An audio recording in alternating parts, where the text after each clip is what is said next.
Well, Singapore's economy is likely, though, heading to its worst ever contraction. The warning came from Deputy Prime Minister Heng Keat as he unveiled new support measures.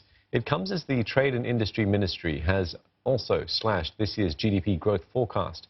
It's expecting GDP to grow between -4% and -1% for the year. Advanced estimates showed that first quarter GDP contracted by 2.2% on year, its worst performance since the global financial crisis.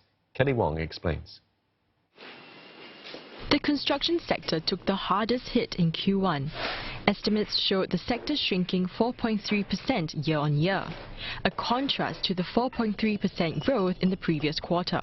It also contracted 22.9% quarter-on-quarter.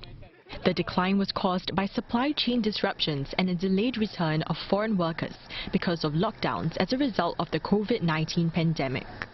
Construction was a major factor why the economy shrank by 2.2% on year in Q1, reversing the 1% growth in the previous quarter.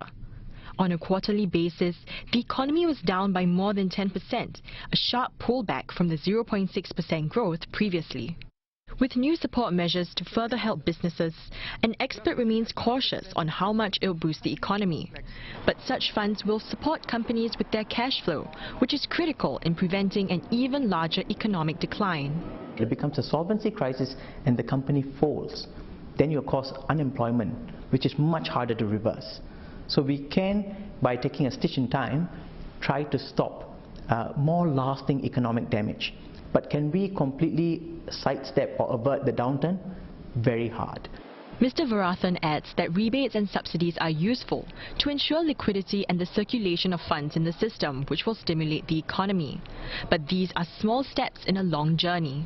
We have to be cognizant of the broader environment, right, where the COVID-19 spread has clearly become more global.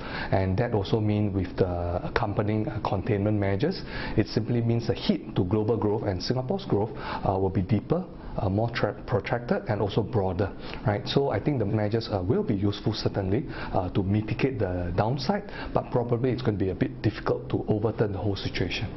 Analysts agree that the next quarter will see the strongest hit on the economy. They expect it to bottom out in the third quarter and a slight improvement in the last quarter. However, they believe it may not be enough to bring the economy out of a downturn. The official Q1 GDP will be released in May.